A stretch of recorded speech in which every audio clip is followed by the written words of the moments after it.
Friends, good morning, happy Sunday. Sunday fun day, enjoy ఉంటుంది కదా. కానీ మాకు ఇదంతా సాఫ్ సఫాయి చేసుకోవాలన్నమాట. గడ్డి పెరిగింది, వానకాలం కదా, మొత్తం గడ్డి.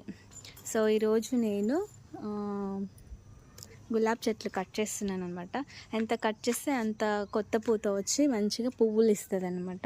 సో కటింగ్ మెయిన్ ఇంపార్టెంట్ తెలుసా. గుండు చేసుకుంటే ఎంటికలు ఎంత మంచిగా వస్తాయో అలాగే కటింగ్ చేస్తే కూడా చాలా బాగా వస్తుంది అనమాట. సో ఇదంతా మా ఆయన మిషన్ తయారు చేసిండు గడ్డి కొట్టేది. సో దాంతో గడ్డి కొడుతున్నాడు అనమాట. సో అంతా కొట్టేసిండు. ఇదంతా చూడండి,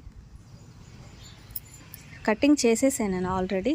ఇంకొకటి ఉంది చెట్టు, ఇది కూడా కటింగ్ చేస్తే చూడండి ఎన్ని పువ్వులు ఉన్నాయి దీనికి. నేను అస్సలు తెంపను పువ్వులు, వీటికే ఎండిపోతూ ఉంటాయి అన్నమాట. ఈ కలర్. సో ఇది కూడా కట్ చేస్తాను ఇప్పుడు నేను, ఓకేనా. మా ఇంట్లో 7 గులాబ్ చెట్లు ఉండే అనమాట.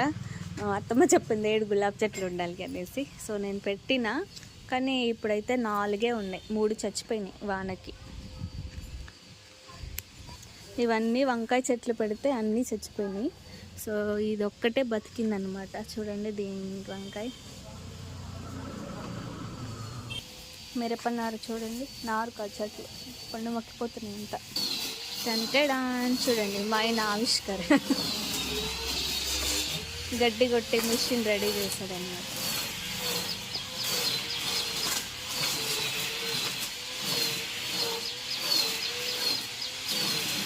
ఇప్పుడు ఇది మంటుందా?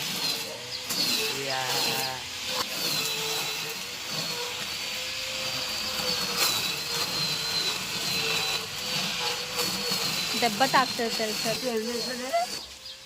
జామకాయలు చూడండి పండు మక్కి కింద పోతున్నాయి. ఏదొక కాయ.